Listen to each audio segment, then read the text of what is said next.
Estamos chegando com o programa Sul de Minas em Foco. Um prazer receber você, ter a sua audiência, ter a sua companhia pela Rede América, toda sexta-feira, 9h30 da noite. Também no nosso canal no YouTube, Stream. Também você vai poder acompanhar essa entrevista pela Rádio Educativa Univaz. Enfim, a gente repercute para tudo quanto é lado essa entrevista. Na rádio, claro, vai ser só a voz, né? Mas na TV e nas redes sociais, no streaming, você vê imagem também. Doutora Priscila está aqui, nosso quadro Saúde Plena, hoje, para tratar de um tema que a gente tem visto aí nos últimos dias tomar conta, inclusive nos campos de futebol, inclusive aqui na nossa região tivemos um caso, morte súbita. A doutora Priscila está aqui para a gente falar desse tema preocupante, né? Que às vezes as pessoas não dão muita razão, às vezes não dá sinal. Quem vai explicar para nós é a doutora Priscila.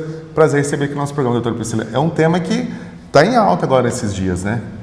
Não só esses dias, sempre, né? Ele já vem mais agora, acho que com a comunicação, com a informação, a velocidade da informação, nós ficamos sabendo ainda mais dos casos. E realmente existem alguns indícios de que o número de casos vem aumentando, porque nós temos mais pessoas se exercitando, praticando, né, atividades físicas mais intensas, e isso daí pode estar relacionado a um aumento do número de casos em pessoas mais jovens, né? Isso que a gente vê que assusta tanto, né? A gente teve recentemente o caso do jogador, né? Que durante o campo caiu, né? Foi embora, ficou ainda alguns tempos, mas acabou falecendo. Aqui na nossa região também um caso recente, noticiado no futebol amador também, que o jovem caiu e acabou falecendo na hora. O que leva, doutora? Primeiro, o que é a morte súbita? Até para o pessoal tem uma noção do que seria. Morte súbita é quando a pessoa tem uma falha dos órgãos de uma maneira inesperada, né? E realmente vai perder a consciência. Então, e é isso, é súbito, né? É uma coisa que acontece de uma hora para outra. Exatamente, a palavra é essa, inesperada. Você não espera. Então, pronto, alguém de repente passou mal, caiu, e aí? Né? O que a gente vai fazer? Eu acho importante a gente falar sobre isso. Por quê? Porque já existem alguns países que têm, inclusive, políticas públicas e já buscaram soluções para melhorar, né, o socorro. Por quê? Porque no Brasil nós temos uma taxa baixíssima. A chance de sobreviver a um quadro de morte súbita é mínima, tá? Em torno de 3 a 4%. Por quê? Quando a gente fala de morte súbita, a grande maioria dos casos está relacionada a doenças do coração, tá? Então, é o coração que falhou por algum motivo. Pode ter sido um infarto, pode ter sido uma arritmia, né? Uma doença das coronárias, enfim. Pode ter sido, às vezes, até uma doença congênita que a pessoa já tinha ali, mas para as atividades normais ela conseguia, né, manter uma boa função, e a hora que ela exige um pouco mais do coração, o coração falha. Mas, em geral, a grande maioria, em torno de 80%, vai ser por doenças do coração. E aí, o que acontece? A partir do momento que o coração parou ali naquele momento, a gente tem muito pouco tempo para tratar, para resolver a causa. E a cada minuto, a chance de sobrevivência cai drasticamente. Então, em geral, 15 minutos a taxa é quase zero de sobrevivência. Quer dizer, se a pessoa fica parada ali 15 minutos, já 15 não minutos sem fazer nada, a chance de sobreviver é mínima. E aí, então assim, os primeiros 3 a 5 minutos são os mais importantes. E o problema é que a gente não é preparado para socorrer, a gente não sabe o que fazer. Os lugares onde essas pessoas costumam estar não estão no ambiente hospitalar. Geralmente não tem ambulância, não tem segurança. Exatamente. Então, tudo isso complica, perde tempo, e o tempo nessa situação ele é essencial. Então, só para vocês terem uma ideia, já existem alguns países, como por exemplo, Japão, Itália, eles sabem quais são os locais onde tem uma maior chance de acontecer esse tipo de evento. Academias, estádios, parques onde as pessoas vão correr. Então, eles já têm um desfibrilador ali, entendeu? Justamente para ajudar no socorro. Alguns países nórdicos, a Dinamarca, já tem até um programa em que ela treina a população para dar esse tipo de atendimento a partir da adolescência. Então, os adolescentes, adultos, idosos, todo mundo é treinado para dar esse tipo de socorro. Por quê? No momento em que a pessoa passa mal, o mínimo que a gente deveria ter a reação, né, seria iniciar uma massagem cardíaca, tá? Para tentar ver se volta os batimentos. Não é massagem cardíaca, é a reanimação, né? Porque a massagem cardíaca seria fazer a reanimação. Então, quando você começa ali esse processo de ressuscitação, você já está garantindo algum bombeamento mínimo de sangue e mantém esse tempo para dar tempo do socorro chegar. E se tiver um desfibrilador no local, melhor ainda, porque existem algumas arritmias que com o uso do desfibrilador você pode ter até 75% de chance de conseguir reverter. Vão ser só essas arritmias? Não, terão outras causas, às vezes a gente não vai resolver, mas imagina, se você salva uma vida. Quer dizer, você consegue salvar ali e manter ela até chegar ao pronto atendimento, exatamente. Né? E o número de casos de morte súbita hoje, acho que ele gira em torno de 200, 300 mil por ano. Então, assim, é muita coisa, né? E aí chega ali com o desfibrilador, ele reconhece o ritmo, se for um ritmo chocável, choca. E você aumenta a chance dessa pessoa sobreviver e vai ganhando tempo até que ela consiga chegar num local para receber um socorro mais adequado, né? Num ambiente hospitalar, enfim.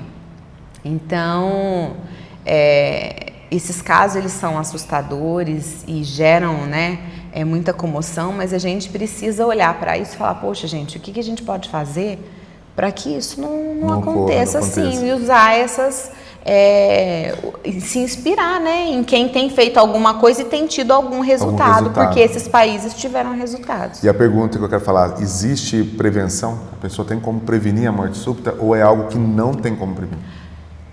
Difícil de prevenir, mas existem algumas coisas que podem ser feitas. Então, por exemplo, o que a gente sabe? Se você tem um histórico de doenças cardíacas na sua família, você precisa ter uma atenção maior. Então, vale a pena, vai começar a praticar uma atividade física, tem que fazer uma avaliação básica cardiológica, entendeu? Principalmente para quem já tem algum histórico. Quem já tem histórico de morte súbita na família. E isso, assim, é de extrema importância, né? Porque a genética está aí, a hereditariedade, a gente sabe que tem algumas arritmias que têm essas características e que são difíceis de detectar no dia a dia. Por quê? Porque a pessoa tem uma função cardíaca ok para o dia a dia. Então, mas assim, fez um esforço a mais. Exatamente, no momento em que ela exige. E aí que entram os jovens, né? Porque geralmente a gente olha para os jovens, poxa, a pessoa está saudável, faz de tudo. E aí eles vão aumentando a intensidade das atividades e vai exigindo mais do coração. O coração era bom para aquilo, mas às vezes ele tem ali algum probleminha que pode desencadear uma arritmia na hora que você fizer um esforço muito grande e culminar com um quadro desse. Então, o histórico familiar é de extrema importância e quem tem histórico familiar, se pretende praticar atividades físicas aí moderadas a intensas, tem que passar numa avaliação, viu? Olha, então tá a dica da doutora Priscila, né? É bom antes de fazer um exercício físico, você que vai correr, que vai usar um esforço maior, procure um médico, né? Um cardiologista vai ajudar aí a ter uma noção, fazer aqueles exames de esteira, aquelas coisas, né? Exatamente, mas tem também... A gente sempre tem que buscar ter o máximo possível de informações, né, Lucas? Que, por exemplo, mesmo que você seja saudável, quer fazer alguma... Se você não é atleta, se você não tem um suporte... Não faça isso, né? Entendeu? Comece com cuidado, com informação... Vai na caminhadinha de leve, um profissional, né? Exatamente, mas... e até mesmo assim, uma corrida, porque às vezes a gente olha e fala assim, mas parece que as pessoas fazem com tanta facilidade, elas têm dificuldade de entender até o que é um exercício de alta intensidade, né, do que é um exercício leve. Então, vou dar uma corridinha. Espera aí, corridinha já é um exercício intenso, porque o que a gente considera uma forma muito fácil de você entender o que é um exercício intenso é aquele que você tem dificuldade de falar enquanto... É verdade, você está praticando, enquanto né? pratica. Então, quando você fica ofegante. Então, por exemplo, eu que já tenho um determinado ritmo, para eu ficar ofegante eu tenho que exigir muito do meu corpo. Quem está começando e de repente já começa com um exercício muito Você vai direto na corrida, ele vai ficar ofegante em 1 minuto que já está, né? Exatamente. Então, tem isso, e com a idade a gente precisa entender que com a idade aumentam as chances, né, de doenças como hipertensão, diabetes, doença cardiovascular, o risco aí de infarto, derrame, uma série de coisas. Então, isso a gente tem que ter sempre ali, gente, um acompanhamento mínimo, sabe? Ir ao médico uma vez por ano, ver se esses exames estão em ordem, cuidar da alimentação no dia a dia e entender que as fatalidades, mesmo que a gente faça tudo isso, as fatalidades ainda assim vão existir. Então eu falo, tem essa prevenção primária ali do cuidado, da gente ter um diagnóstico precoce, cuidar da saúde.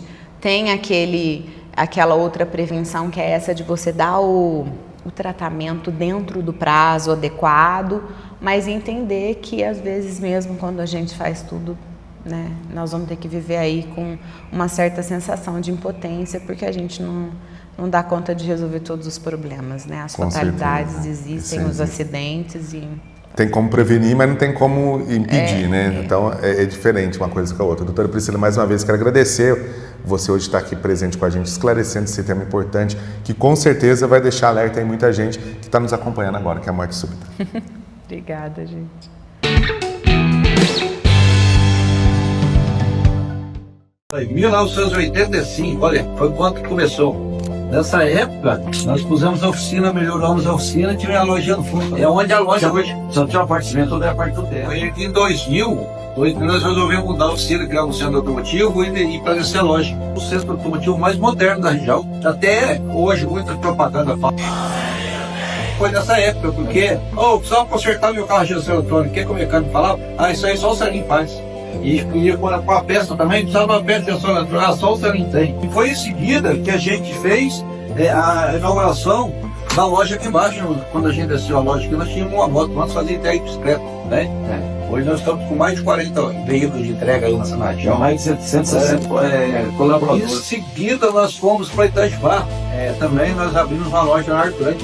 Com esse crescimento, todas as lojas cresceram, o que nós precisamos fazer? Nós precisamos fazer o centro automotivo. A distribuidora, que é a nossa atacada, quando nós atendemos hoje as nossas lojas e as lojas dos nossos clientes e oficinas do centro automotivo da região toda. Então, hoje nós entregamos peça praticamente para o Brasil inteiro, através do nosso e-commerce, mas também entregamos o ponto de entrega na região oficina, no raio de 100 km. Então, são 6 carros de entrega. Estamos fazendo 40 anos, mas foi 40 anos de muita luta, né? Tivemos vários prêmios aí de melhor loja, melhor atendimento e tal, e com certeza vamos continuar fazendo esses 40 e virar 80, né? É isso mesmo. Deus abençoe da sua. Desde 1985, o Grupo Celinho é sinônimo de tradição e qualidade no mercado automotivo. Com mais de 100 mil peças originais, garantindo a qualidade que você procura. Prontos para te atender no atacado e no varejo. A entrega mais rápida do sul de Minas. Toda a tradição que só o Celinho tem, também online. Acesse nosso e-commerce e compre com segurança. Grupo Celinho, a conexão perfeita entre tradição e inovação.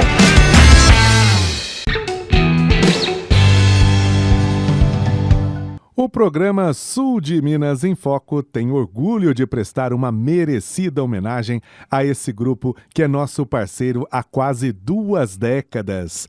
Parabéns, Grupo Celinho! 40 anos de história, trabalho e conquistas. Fundado em 1985, ainda como automecânica Pouso Alegre, o Grupo Celinho cresceu e se consolidou e hoje conta com 5 unidades, sendo 2 autopeças para varejo em Pouso Alegre e Itajubá, Centro Automotivo no bairro Árvore Grande, em Pouso Alegre, Centro Automotivo no bairro Nossa Senhora Aparecida, em Pouso Alegre. São mais de 60 colaboradores, cerca de 50 mil clientes atendidos e mais de 80 mil itens em autopeças. A Câmara Municipal de Pouso Alegre fez uma justa homenagem aos diretores Silvio dos Reis e Antônio Célio dos Reis, que receberam uma placa homenageada aí pelo vereador Eli da Autopeças, que é também funcionário do Grupo Celinho. O Grupo Celinho é um exemplo de compromisso, empreendedorismo e dedicação. Que venham muitos outros anos de sucesso. Nosso reconhecimento, nossa gratidão e nossa homenagem a essa história construída com muito trabalho e amor por Pouso Alegre e pelo sul de Minas. Parabéns, Grupo Salinho! 40 anos de história, trabalho e conquistas. 40 anos são 4 décadas de dedicação, trabalho árduo e comprometimento com a nossa comunidade. Ao longo desses anos, tivemos o privilégio de contribuir para o desenvolvimento local, criando empregos, atualmente com mais de 160 funcionários diretos, impulsionando a economia e, acima de tudo, construindo relacionamentos sólidos e duradouros. Essa homenagem que recebemos hoje não é apenas reconhecimento do nosso esforço, mas também um estímulo para continuarmos a nossa missão. Para a gente vencer na vida, 40 anos de firmas, de empresa, eu sirvo, não é assim por acaso, né? Então, são 4 pilares que a gente sempre, eu segui muitos esses pilares. Nós seguimos, né? Primeiramente, Deus. Sem Deus, a gente não faz nada. Segundo, concordância entre os sócios. 40 anos, nunca tivemos uma discussão entre os Silvio. Sempre sentamos juntos, resolvemos as coisas, as dificuldades, na maior maneira possível. Nunca somos, isso, somos zangados com o outro. Sempre unidos. A segunda, trabalho. Sem trabalho não consegue nada. Desde 1985, o Grupo Salinho é sinônimo de tradição e qualidade no mercado automotivo. Com mais de 100 mil peças originais, garantindo a qualidade que você procura. Prontos para te atender no atacado e no varejo. A entrega mais rápida do sul de Minas. Toda a tradição que só o Salinho tem, também online. Acesse nosso e-commerce e compre com segurança. Grupo Salinho, a conexão perfeita entre tradição e inovação.